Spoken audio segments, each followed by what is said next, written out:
दोस्तों आज मैं आपके लिए दो ऐसी सच्ची और डरावनी कहानियां लेकर आया हूं जो कि मेरे साथ मेरे सब्सक्राइबर्स ने शेयर की हैं। तो चलिए हेडफोन लगा लीजिए और इन कहानियों को सुनते हैं। लेकिन कहानी सुनने से पहले अगर आपने इस वीडियो को लाइक नहीं किया है तो वीडियो को लाइक और चैनल को सब्सक्राइब करके बेल आइकन को ऑल पर सिलेक्ट कर लेना, जिससे आपके पास मेरी हर एक वीडियो का नोटिफिकेशन सबसे पहले पहुंच सके। दोस्तों इस चैनल पर आपको दोपहर 1 बजे और रात को 10 बजे दो कहानियां सुनने के लिए मिलती हैं और आप दोनों ही कहानियों पर अपना अच्छा खासा प्यार बना कर रखते हैं। इसके लिए आपका तहे दिल से धन्यवाद। और अगर आपके पास कोई ऐसी कहानी या किस्सा है जो कि आप मेरे साथ शेयर करना चाहते हैं तो वीडियो की स्क्रीन पर आपको मेरा व्हाट्सएप नंबर दिख रहा है, इस पर आप अपनी कहानी मेरे साथ शेयर कर सकते हैं। तो चलिए बढ़ते हैं आज की कहानियों में आगे की ओर। दोस्तों मेरा नाम अंकित राजपूत है और मैं यूपी उत्तर प्रदेश का रहने वाला हूँ। आज जो किस्सा मैं आपको सुनाने जा रहा हूँ ये किस्सा खुद मेरे साथ घटा था और मेरे साथ एक दोस्त भी था जो कि इस किस्से का चश्मदीद गवाह है। दरअसल हुआ यूँ था कि आज से लगभग 8 से 10 साल पहले मैं आर्मी की तैयारी कर रहा था। गर्मियों का समय था और मैं सुबह सुबह 4 बजे के आसपास जागकर सुबह रनिंग करने के लिए निकल जाता और मेरा एक दोस्त जिसका नाम खुशबंत था वो भी सुबह मेरे साथ रनिंग करने के लिए जाता था। वो और मैं हम दोनों आर्मी की तैयारियां कर रहे थे और जब आप आर्मी के लिए तैयारियां करते हैं तो आपकी रनिंग बेहद ही खास होती है। एक दिन की बात है, मैं और मेरा दोस्त हम दोनों रनिंग करने के लिए सुबह सुबह निकले ही थे। लेकिन जब हम उस सड़क पर पहुंचे जहां से हम अपनी रनिंग स्टार्ट किया करते थे तो वहां जाने के बाद मेरे दोस्त का मन हुआ कि आज रनिंग नहीं करेंगे। उसने अचानक ही मुझसे कहा था कि आज रनिंग करने के लिए नहीं जाएंगे बल्कि आज थोड़ी देर यहीं पर बैठे रहेंगे। उसकी बात सुनकर मैंने भी उसकी बात में हामी भरी, क्योंकि अभी भर्ती में लगभग 3 से 4 महीने का समय था और मैं भी काफ़ी आलसी था। और इसके बाद मैंने खुशवंत से कहा कि आज अगर तेरा रनिंग करने का मन नहीं है तो कोई बात नहीं, हम दोनों आज रनिंग नहीं करेंगे, लेकिन पास में ही जो नदी है उसके अंदर नहाकर आते हैं। वैसे भी बैठे बैठे यहाँ करेंगे क्या, आज थोड़ा नदी के अंदर नहा लेते हैं। इसके बाद मैं और खुशवंत हम दोनों नदी के अंदर नहाने के लिए चले गए। दरअसल वो नदी हमारी उस जगह से जहाँ पर हम रनिंग किया करते थे वहाँ से लगभग 1 किलोमीटर दूर थी और हम दोनों उस नदी की तरफ चलने लगे। दरअसल उस नदी तक पहुँचने का रास्ता एक पगडंडी से होकर जाता था और मैं और खुशवंत हम दोनों उस पगडंडी पर चल रहे थे और उस पगडंडी के दोनों तरफ खेत ही खेत थे जिसके अंदर बाजरे की फसल लगी हुई थी। मैं और खुशवंत हम दोनों उस नदी की ओर बढ़ रहे थे। सुबह 4 बजे के आसपास थोड़ा सा अंधेरा भी था और इसलिए हम दोनों बड़ी आराम से चल रहे थे कि तभी मुझे किसी लड़की की आवाज़ सुनाई दी। मुझे ऐसा लगा कि जैसे किसी लड़की ने अभी थोड़ी दूर से ही मुझे आवाज़ दी है और ये आवाज़ सुनकर मैंने अपने दोस्त खुशवंत से कहा, अरे खुशवंत, तूने वो आवाज़ सुनी? अभी एक लड़की ने आवाज़ मारी है। तब खुशवंत ने मुझसे कहा, अरे नहीं तो यार, किसी ने आवाज़ नहीं लगाई, तेरे कान बज रहे हैं। खुशवंत की बात सुनकर मुझे ऐसा लगा कि हो सकता है शायद ये मेरे मन का वहम हो और फिर मैंने भी इस आवाज़ को आया गया कर दिया और मैं सीधा उस नदी के पास जा पहुंचा। मैंने और खुशवंत ने अपने कपड़े उतारे और हम दोनों ने सीधा छलांग लगा दी उस नदी के अंदर। हम दोनों बड़े मज़े से उस नदी के अंदर तैर रहे थे, कभी इधर से उधर गोते लगाते तो कभी उसके अंदर उछलते कूदते। हम दोनों को पानी में नहाने का कुछ अलग ही मज़ा आ रहा था। अक्सर हम शाम को या दोपहर में यहाँ पर नहाने के लिए आते थे, लेकिन आज पहली बार इतनी सुबह सुबह हम नदी के अंदर नहा रहे थे। उस समय सुबह के यही कोई 4:30 बजे का समय रहा होगा। हल्का हल्का अंधेरा था कि तभी मुझे फिर से एक लड़की की आवाज़ आई। इस बार वो लड़की चीखे चिल्लाए जा रही थी और उसकी ये आवाज़ सुनकर मैंने अपने दोस्त को रुकने के लिए कहा और वो भी मेरे साथ शांत खड़ा हो गया। इसके बाद उसने भी ये आवाज़ें सुनी और जब हम दोनों ने ये आवाज़ें सुनी तो हम किनारे पर आ गए और नदी से बाहर निकलने के बाद हमने देखा कि थोड़ी ही दूरी पर एक लड़की नदी के अंदर डूब रही है। वो बार बार अपने हाथ पैर बाहर निकालती, कभी कभी अपने सर को बाहर निकालती और चीखती। और जब मैंने उस लड़की को डूबते हुए देखा तो मैं उसे बचाने के लिए उसके पास भागा और मेरे पीछे पीछे मेरा दोस्त खुशबंत भागा। लेकिन जब मैं नदी के अंदर छलांग लगाने वाला था कि तभी मेरे दोस्त खुशबंत ने मेरा हाथ पकड़ लिया और इसके बाद खुशबंत ने मुझसे कहा कि तुझे कुछ अजीब नहीं लग रहा है? वो लड़की किनारे के बिल्कुल पास है, यहाँ से वो अपने पैरों पर खड़ी होकर भी आराम से निकल सकती है, लेकिन फिर भी वो बार बार पानी में डुबकियां लगा रही है और डूबने का नाटक कर रही है। मैं भी ये देखकर थोड़ा हैरान था, लेकिन फिर मुझे लगा कि शायद हो सकता है उस लड़की के पास पानी में थोड़ी गहराई हो। इसके बाद मैं उस नदी के अंदर कूदना चाहता था, लेकिन फिर मेरे दोस्त ने मेरा हाथ पकड़ लिया और फिर उसने कहा, चल हम दोनों साथ में कूदते हैं। इसके बाद हम दोनों साथ में उस लड़की को बचाने के लिए पानी के अंदर कूदे तो हमने देखा कि वो लड़की नदी के अंदर हमसे थोड़ा सा दूर जा रही है, इतना दूर कि जैसे वो नदी के बीचों बीच जाने की कोशिश कर रही है। ये देखकर फिर से मुझे और खुशबंत को उस पर शक होने लगा। खुशबंत ने मुझे वहीं पर रोक लिया और मैं और खुशबंत उस किनारे पर ही खड़े हो गए और फिर जल्दी से भागकर हम दोनों पानी से बाहर निकल आए। और जब हम पानी से बाहर निकले तो हमने देखा कि वो लड़की पानी के और अंदर जा रही है और अंदर जाते जाते वो बार बार हमें बचाओ बचाओ की आवाज निकाल रही है।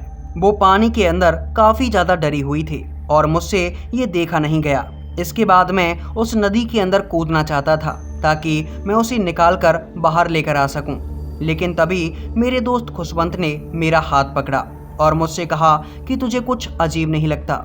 ये लड़की अगर इंसान होती तो अब तक ये पानी के अंदर कब की डूब गई होती, लेकिन अभी तक ये डूबी नहीं है, बल्कि ये हमें अंदर ले जाने की कोशिश कर रही है। हो सकता है कि शायद ये कोई ऊपरी हवा हो।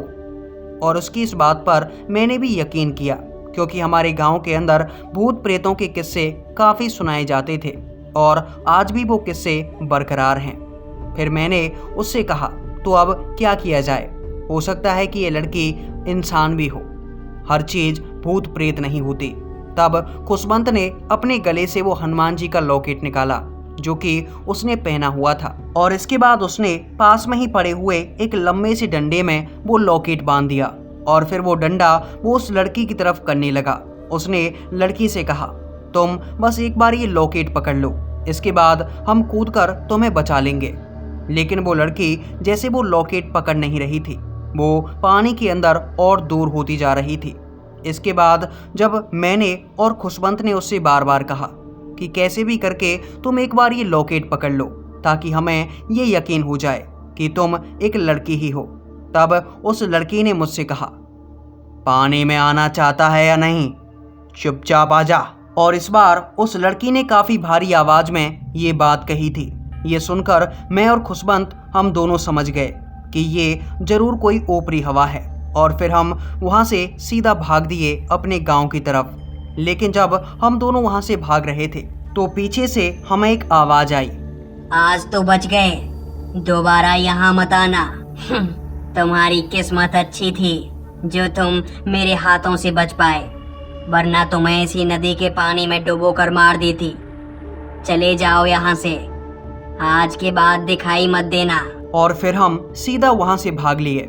इसके बाद हम दौड़ते हुए अपने घर आए, लेकिन जब मैं अपने घर आया तो मुझे काफ़ी तेज बुखार था और इसके बाद लगभग 2 दिनों तक मैं बुखार में पड़ा रहा।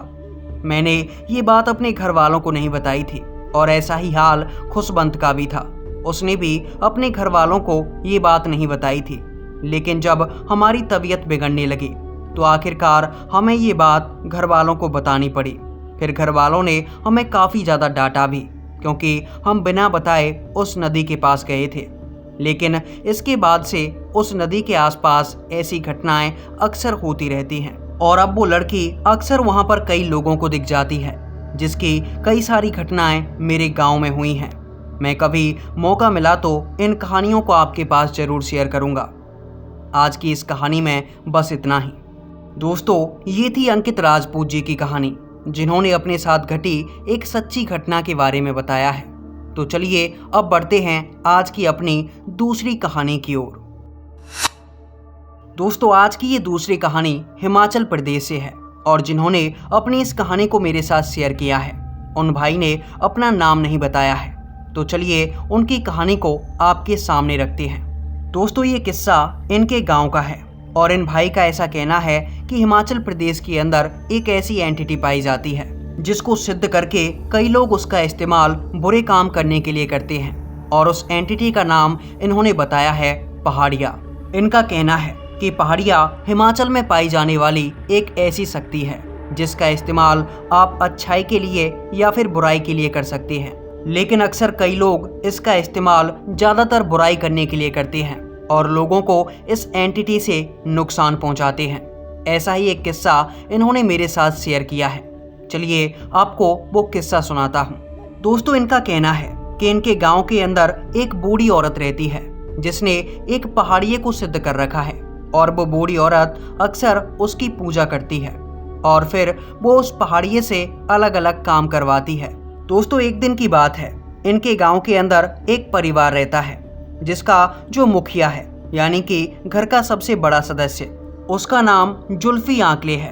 एक दिन की बात है, जुल्फी आंकले और इस बूढ़ी औरत के बीच किसी जमीनी विवाद को लेकर लड़ाई हो गई और इसके बाद जब ये लड़ाई हुई तो इस बूढ़ी औरत ने जुल्फी आंकले से कहा कि मैं तुम्हें जिंदा नहीं छोड़ूंगी, अगर मैं चाहूँ तो तुम्हें मौत के घाट उतार सकती हूँ। लेकिन जुल्फी आंकले और उसके परिवार ने इस बात को हल्के में ले लिया। इसके बाद उन्होंने उस बूढ़ी औरत को गालियां दी और उसे खरी खोटी सुनाकर वे वहां से चले गए। लेकिन अगली सुबह ही जुल्फी आंकले बीमार पड़ गया और कई दिनों तक जुल्फी आंकले बीमार रहा।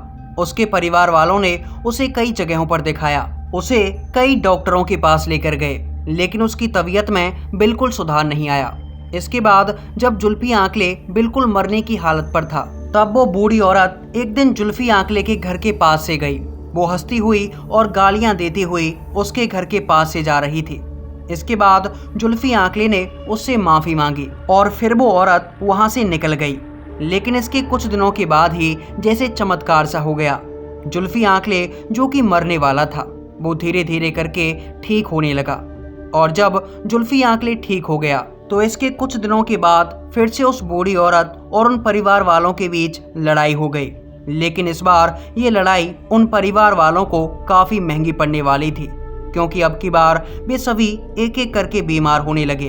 उन्हें कुछ समझ नहीं आ रहा था कि आखिर उनके पूरे परिवार के साथ ये हुआ क्या है। दरअसल उन सभी को खून की उल्टियां हो रही थीं और वे सभी धीरे धीरे करके कमजोर होते जा रहे थे।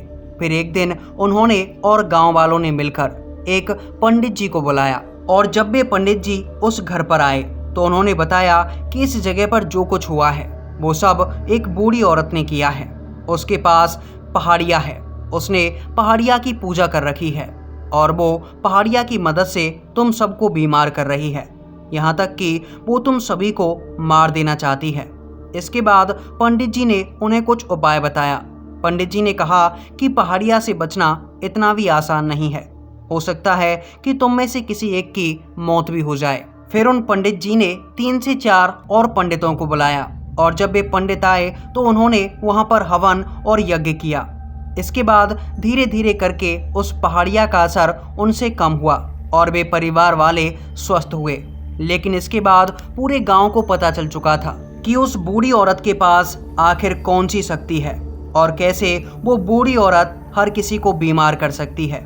उस बूढ़ी औरत से तब से उस गांव के अंदर कोई भी पंगा नहीं लेता। दरअसल ये पूजा 3 से 4 पंडितों ने मिलकर की थी और ये पूजा लगभग 2 दिनों तक चली थी। इस पूजा के सफल होने के बाद जब जुल्फी आंकले ठीक हुए तो उन्होंने गांव वालों को बताया कि जब वे बीमार थे तो उन्होंने कई बार उस पहाड़िये को देखा था। वो अक्सर उनके सामने आ जाता और कभी एक बच्चे के रूप में आता तो कभी एक बड़े इंसान के रूप में। उसकी हाइट कभी काफी ज्यादा बढ़ जाती तो कभी वो एक बच्ची की तरह छोटा हो जाता। उसने अपने सर पर एक टोपी पहनी हुई थी और वो दिखने में काफी डरावना था। इन भाई का कहना है कि हिमाचल में अक्सर पहाड़िये की घटनाएं होती रहती हैं और कई लोग ऐसे हैं जिन्होंने पहाड़िये को सिद्ध कर रखा है और इन्होंने प्रॉपर उस जगह के बारे में और उस गांव के बारे में सब कुछ बताया है, उसका नाम भी बताया है, लेकिन मैं प्राइवेसी के चलते ये नाम नहीं बता रहा। तो दोस्तों ये थी आज की दूसरी कहानी और आज के लिए बस इतना ही। मिलता हूँ आपसे किसी एक और अगली वीडियो में, तब तक के लिए इंतजार करना कल दोपहर 1 बजे का और रात 10 बजे का। और अगर आपके पास कोई कहानी है जो कि आप मेरे साथ शेयर करना चाहते हैं तो स्क्रीन पर आपको मेरा व्हाट्सएप नंबर दिख रहा होगा। इस पर आप अपनी कहानी मेरे साथ शेयर कर सकते हैं। हो सकता है कि अगली कहानियाँ आपकी स्टोरी पर ही बन रही हों।